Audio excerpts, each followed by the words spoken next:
خصوصا على سيد الرسل وخاتم الأنبياء وعلى آله وأصحابه الأتقياء. أما بعد فأعوذ بالله من الشيطان الرجيم. بسم الله الرحمن الرحيم. والله جعل لكم من بيوتكم سكنا وجعل لكم من جلود الأنعام بيوتا تستخفونها يوم ظعنكم ويوم إقامتكم ومن أصوافها وأوبارها وأشعارها أثاثا ومتاعا إلى حين. والله جعل لكم مما خلق ظلالا وجعل لكم من الجبال أكنانا وجعل لكم سرابيل تقيكم الحر وسرابيل تقيكم بأسكم كذلك يتم نعمته عليكم لعلكم تسلمون. فإن تولوا فإنما عليك البلاغ المبين. يعرفون نعمة الله ثم ينكرونها وأكثرهم الكافرون. واللہ جعل لکم من بیوتکم سکنا. اللہ وہ ذات ہے جس نے بنایا تمہارے لیے تمہارے گھروں سے سکون کی جگہ. وجعل لکم من جلود الانعام، اور اسی نے بنایا تمہارے لیے جانوروں کی کھالوں سے بیوتن گھر، تستخفونہا جس کو تم ہلکا سمجھتے ہو، یوم ظعنکم و یوم اقامتکم کوچ کے دن اور پڑاؤ کے دن، ومن اصوافہا اور جانوروں کی اون سے، وأوبارہا اور ان کی پشم سے، وأشعارہا اور ان کے بالوں سے، اساساً مختلف قسم کا سامان، ومتاعا الی حین اور فائدہ اٹھانے کی چیز ایک وقت مقرر تک. واللہ جعل لکم، اور اللہ ہی وہ ہے جس نے بنایا تمہارے لیے مما خلق ظلالا اپنی مخلوق کا سایہ، وجعل لکم من الجبال اکنانا اور اسی نے بنایا تمہارے لیے پہاڑوں میں غاروں کو، وجعل لکم سرابیل اور اسی نے بنائی تمہارے لیے ایسی قمیضیں، تقیکم الحر جو تمہیں گرمی سے بچاتی ہیں، وسرابیل اور ایسی قمیضیں، تقیکم بأسکم جو تمہیں لڑائی سے محفوظ رکھتی ہیں. کذالک یتم نعمتہ علیکم، اسی طرح وہ اللہ پوری کرتا ہے اپنی نعمت تم پر، لعلکم تسلمون تاکہ تم فرما بردار بن جاؤ. فإن تولوا اور اگر تم منہ پھیرو گے، فإنما علیک البلاغ المبین تو بلا شبہ میرے محبوب آپ کے ذمے صرف کھلم کھلا تبلیغ ہے. یعرفون نعمت اللہ پہچانتے ہیں یہ اللہ کی احسان کو، ثم ینکرونہا پھر بھی اس کا انکار کرتے ہیں، وَأَكْثَرُهُمُ الْكَافِرُونَ اور ان میں سے اکثر ناشکرے اور کافر ہیں. ان آیات مبارکہ میں اللہ رب العزت نے اپنی اور بہت ساری نعمتوں کا تذکرہ فرمایا ہے.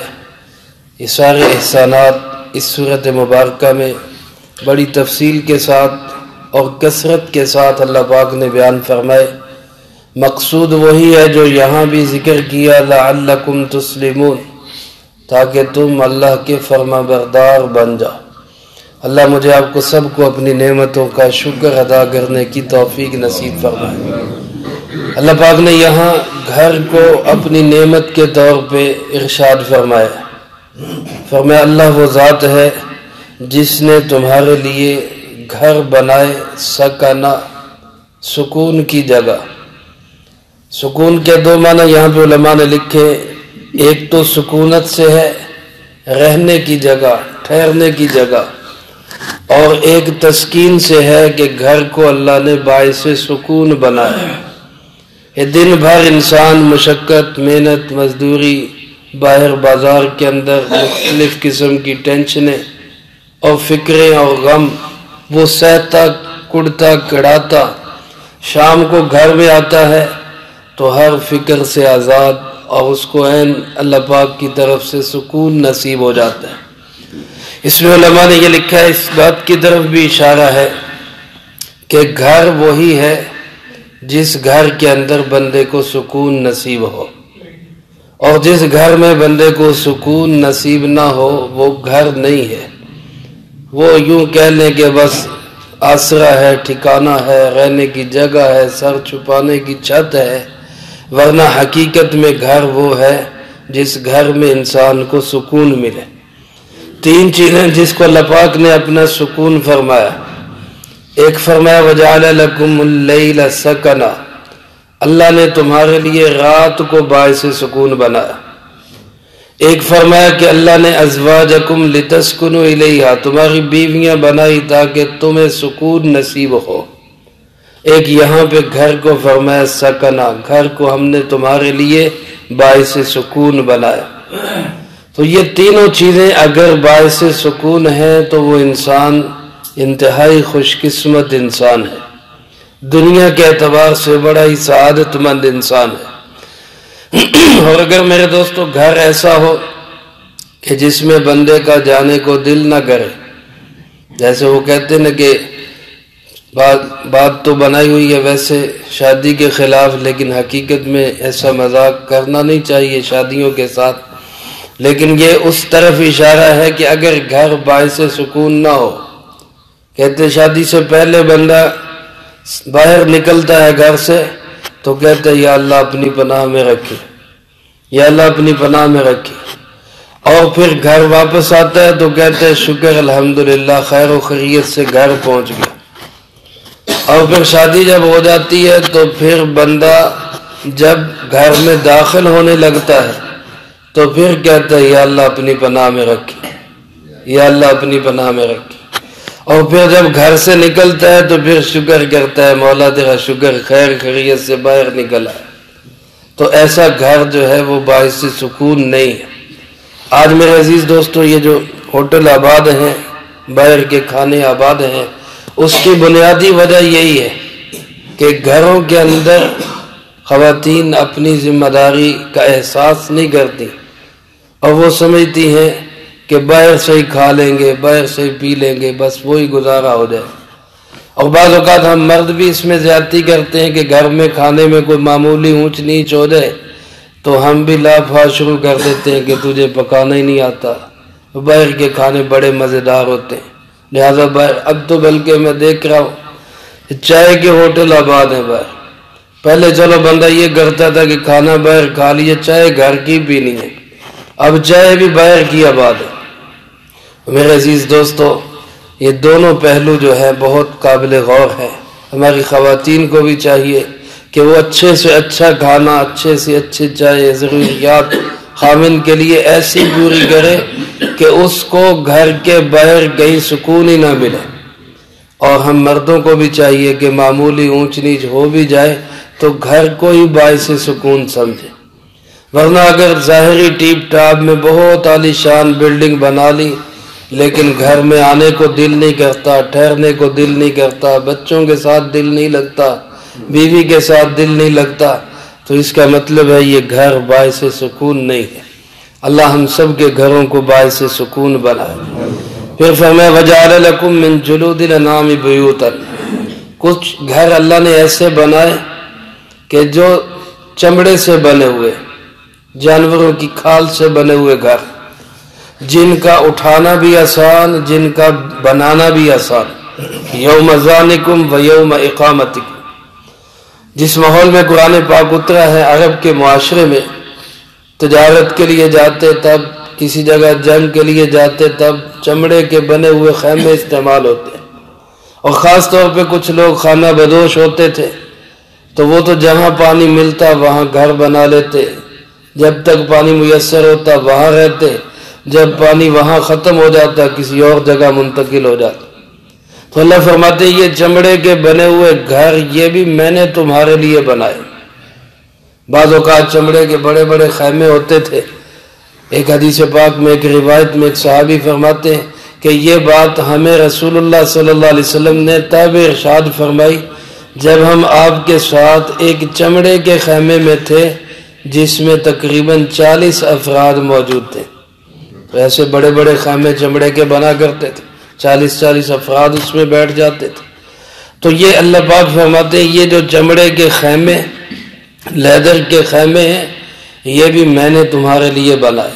ان کا بنانا بھی آسان، ان کا اٹھانا بھی آسان۔ یوم ذانکم، کوچ کے دن، و یوم اقامتکم، اور پڑاؤ ڈالنے کے دن۔ اب بھی بہت ساری خیمہ بستیاں لگتی ہیں، جیسے مینا کے اندر حاجی جاتے ہیں، اللہ پاک ہم سب کو توفیق نصیب فرمائے۔ وہ کائنات کی شاید سب سے بڑی خیمہ بستی ہے کہ سب لوگ خیموں کے اندر ہی رہتے ہیں، تو اس کی مٹیریل بے شک مختلف ہو گیا لیکن وہ ہے خیمے۔ اب کپڑے کا ہو، ترپال کا ہو، یا پلاسٹک کا ہو، یا کسی اور چیز کا ہو، یہ خیمے سب اللہ پاک فرماتے ہیں اس کی سمجھ بوجھ میں نے ہی تمہیں عطا کی، میں نے ہی طریقہ بتایا۔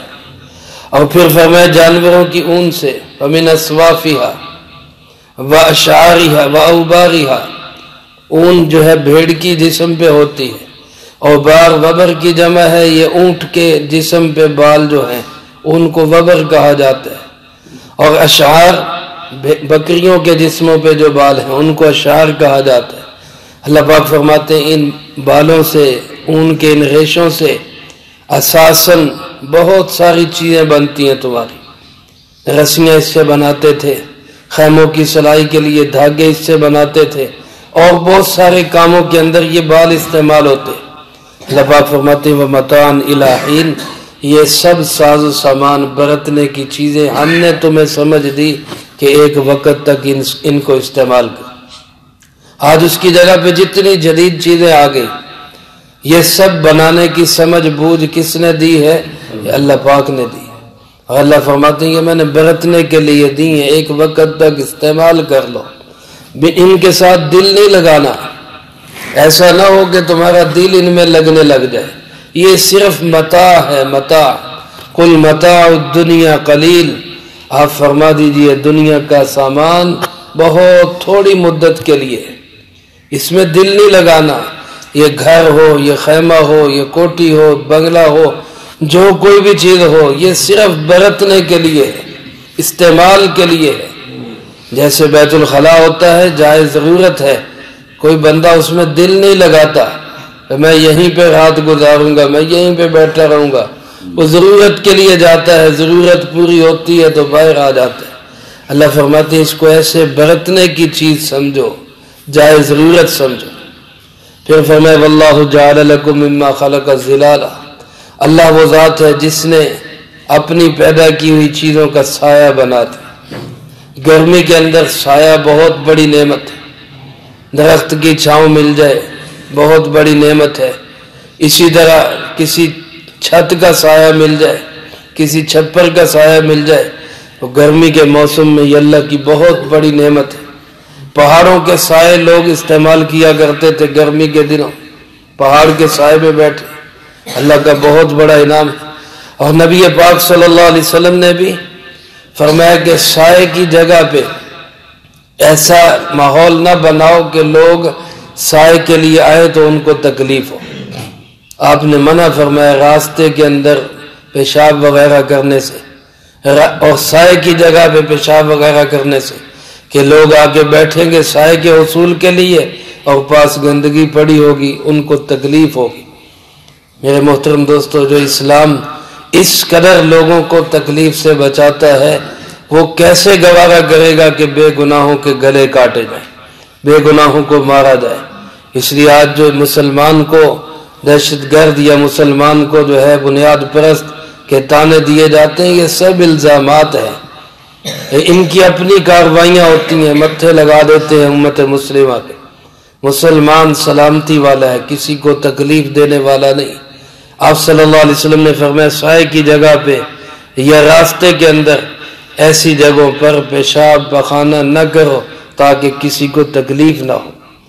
پھر فرمایا وجعل لکم من الجبال اکنانا، اللہ وہ ہے جس نے پہاڑوں میں غار بنائے، بارش ہو جائے، سخت طوفان آ جائے، آندھی آ جائے، مسافر غاروں کے اندر پناہ لیا کرتے تھے، تو پہاڑوں کے اندر یہ بڑی بڑی غاریں کس نے بنائی؟ اللہ رب العزت۔ ہمارے پیارے آقا جناب محمد کریم صلی اللہ علیہ وسلم نبوت ملنے سے پہلے غار حرا میں تشریف لے جاتے تھے عبادت کے لیے، جبل نور پہ۔ ہجرت کی آپ نے تو جبل سور پہ، غار سور کے اندر آپ 3 دن چھپے۔ یہ غار جو ہے یہ بھی اللہ کی بہت بڑی نعمت۔ پھر فرمایا وجعل لکم سرابیل، اللہ نے تمہارے لیے ایسی قمیضیں بنا دی، تقیکم الحر، جو تمہیں گرمی سے بچاتی، جو تمہیں گرمی سے بچاتی۔ جب سخت گرمی ہو اور جسم پہ کپڑا بھی کوئی نہ ہو تو دھوپ بڑی تیز لگتی، اور اگر قمیض پہن لے تو دھوپ کی شدت جسم تک وہ اس طرح نہیں پہنچتی جیسے ننگے جسم پہ پہنچتی۔ تو قمیض جو ہے یہ بھی گرمی سے بچاؤ کا ذریعہ ہے۔ بعض علماء نے لکھا ہے یہاں پہ سوال کہ اللہ پاک نے گرمی سے بچاؤ کا ذکر کیا، سردی سے بچاؤ کا ذکر نہیں کیا، حالانکہ قمیض سردی سے بھی بچاتی ہے۔ تو ایک وجہ تو امام قرطبی رحمۃ اللہ علیہ نے یہ لکھی کہ قرآن پاک جس ماحول میں اتر رہا تھا عرب کے معاشرے میں، ان لوگوں نے صرف گرمی دیکھی تھی، خاص طور پہ مکہ مکرمہ کے اندر موسم انتہائی گرم ہوتا ہے، وہاں سردی بہت کم آتی ہے، کبھی کبھار کہیں کو سرد جھونکا آتا ہے ورنہ گرمی رہتی، اس لیے اللہ نے صرف گرمی سے بچاؤ کا ذکر کیا۔ حکیم الامت مولانا اشرف علی تھانوی رحمۃ اللہ علیہ بیان القرآن میں فرماتے کہ اس سورت کے آغاز میں اللہ پاک نے سردی سے بچاؤ کی نعمت کا ذکر کیا کہ ہم نے جانور بنائے، ان جانوروں کے اندر تمہارے لیے دفء، سردی سے بچاؤ کا ذکر ہے۔ اس شروع صورت میں سردی سے بچاؤ کا ذکر ہو گیا، یہاں پہ گرمی سے بچاؤ کا ذکر ہو گیا، دونوں نعمتیں اللہ نے اسی صورت مبارکہ میں بیان فرمایا ایک طرف تو وہ قمیضیں بنائی جو گرمی سے بچاتی ہیں، اور ایک طرف وہ قمیضیں بنا دی تقیکم بأسکم، جو لڑائی میں تمہیں محفوظ رکھتی، یعنی لوہے کی زریں، زنجیروں کا بنا ہوا لباس ہوتا تھا جس کو اوپر پہن لیتے تھے، اب تیر، تلوار، نیزہ، اس کا زخم جو ہے وہ جسم تک نہیں آتا، اس کی مار جسم تک نہیں آتی تھی، وہ زنجیریں اس کو روک لیتی تھی۔ تو اللہ فرماتے یہ قمیصیں بنانے کی سمجھ بھی میں نے ہی عطا کی۔ سب سے پہلے حضرت داؤد علیہ السلام نے زرہ بنانی شروع کی، لوہا ان کے ہاتھ میں موم تھا، اللہ نے بتایا ایسے بناؤ، انہوں نے زرہ بنائی۔ تو اپنے تحفظ کے لیے انتظام کر لینا، زرہ پہن لینا، کوئی اور حفاظتی بندوبست کر لینا، یہ توکل کے خلاف نہیں ہے۔ جناب محمد کریم صلی اللہ علیہ وسلم نے خود زرہ پہنی جنگ کے موقع پر، خود پہنی لوہے کی ٹوپی سر کو بچانے کے لیے، جیسے کہ آج کل اس کی جگہ پہ ہیلمٹ ہے، ہیلمٹ پہن لینا یہ توکل کے خلاف نہیں، اپنے سر کو بچانے کے لیے، اپنے آپ کو بچانے کے لیے۔ اسی طرح بلٹ پروف جیکٹ آ گئی، اپنے آپ کو گولی سے، دشمن سے بچانے کے لیے یہ پہن لینا، یہ توکل کے خلاف نہیں بلکہ اللہ کی نعمت ہے۔ اللہ نے اس کو بطور نعمت کے ذکر کیا کہ تمہیں لڑائی سے محفوظ رکھتی ہیں، ایسی قمیضیں میں نے بنا دی۔ فرمایا کذالک یتم نعمتہ علیکم، اللہ ایسے ہی ایک ایک نعمت تمہارے اوپر پوری کرتا ہے۔ کتنے انعامات اللہ نے تمہیں دیے، اور مطالبہ صرف کیا ہے؟ لعلکم تسلمون، تم فرما بردار بن جاؤ، تم بات ماننے والے بن جاؤ۔ تسلمون اسلام سے ہے، اسلام کا معنی سر جھکا دینا، سر تسلیم خم کر دینا۔ جیسے اللہ پاک نے حضرت ابراہیم علیہ السلام کو حکم دیا بیٹا ذبح کرو، وہ ذبح کرنے کے لیے تیار، اور بیٹا اسماعیل ذبح ہونے کے لیے تیار۔ اس کیفیت کو اللہ پاک نے کیا فرمایا؟ فلما اسلما، دونوں فرما بردار ہو گئے۔ یہ فرما برداری ہے، اللہ کے حکم کے سامنے بچھ جانا، اپنی عقل نہ دوڑانا کہ جی ہماری عقل میں نہیں آ رہا۔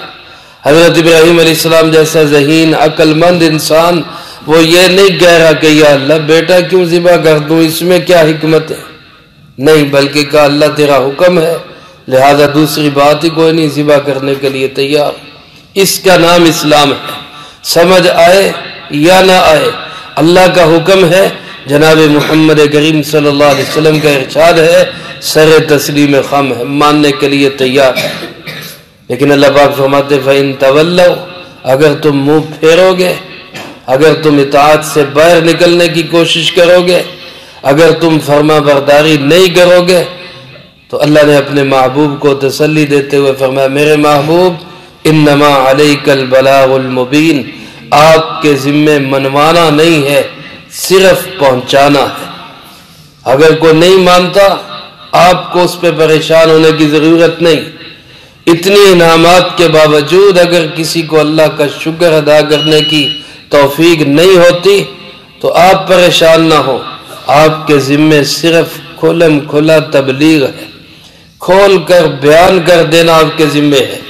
کوئی مانے اس کی مرضی، نہ مانے بھاڑ میں جائے، آپ کو اس سے کوئی سروکار نہیں، قطعاً پریشان ہونے کی ضرورت نہیں۔ لا تسأل عن اصحاب الجحیم، جو جہنم میں جائیں گے آپ سے نہیں پوچھا جائے گا کہ کیوں گئے، شرط یہ ہے کہ آپ تبلیغ کا حق ادا کر دیں۔ چنانچہ جناب محمد کریم صلی اللہ علیہ وسلم نے تبلیغ کا، بات پہنچانے کا حق ادا کر دیا۔ اللہ فرماتے میرے محبوب آپ کے ذمے صرف پہنچانا ہے۔ یعرفون نعمت اللہ، باقی ان کی حالت میرے سامنے ہے، یہ اللہ کے انعامات کو پہچانتے ہیں، یہ نہیں کہ ان کو پتہ نہیں ہے، پہچانتے ہیں سب کچھ، بے وقوف نہیں ہے، ان کو سارا معلوم ہے کہ یہ سب احسانات اللہ کے ہیں۔ معرفت کے باوجود، پہچاننے کے باوجود، معلوم ہونے کے باوجود ثم ينکرونہا، پھر یہ اللہ کی نعمتوں کا انکار کرتے ہیں، پھر ضد پہ اڑ جاتے ہیں، پھر اپنی جدراہٹ اور انا ان کے سامنے آ جاتی ہے اور یہ اللہ کی نعمتوں کا انکار کر بیٹھتے ہیں۔ اور اللہ فرماتے ہیں وَأَكْثَرُهُمُ الْكَافِرُونَ، ان میں سے اکثر ناشکرے ہیں۔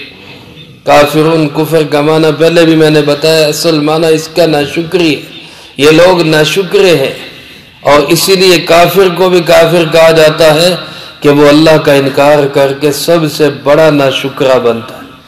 تو اس لیے میرے عزیز دوستو، جتنے اللہ کے انعامات ہیں ہمیں ہر وقت اللہ کا شکر ادا کرتے رہنا چاہیے، زبان پہ ہر وقت یہی کلمات ہونے چاہیے، اللہ تیرا بہت شکر۔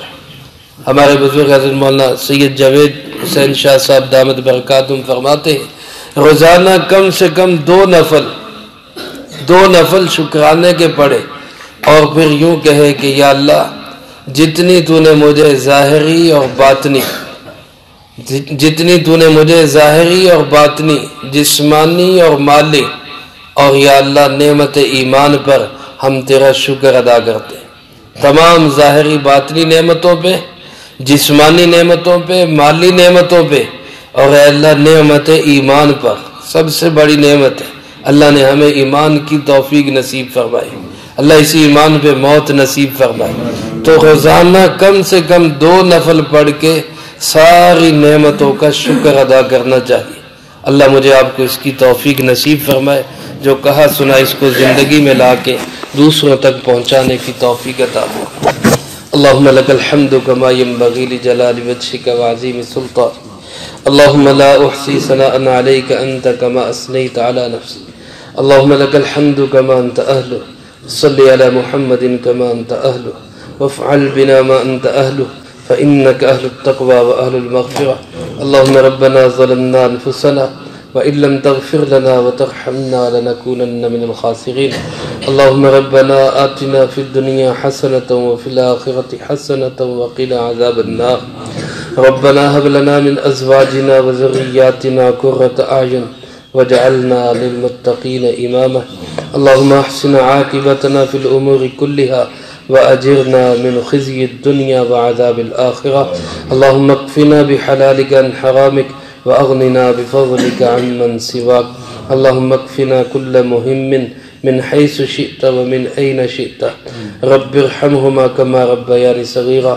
اللهم استر عوراتنا وآمن روعاتنا.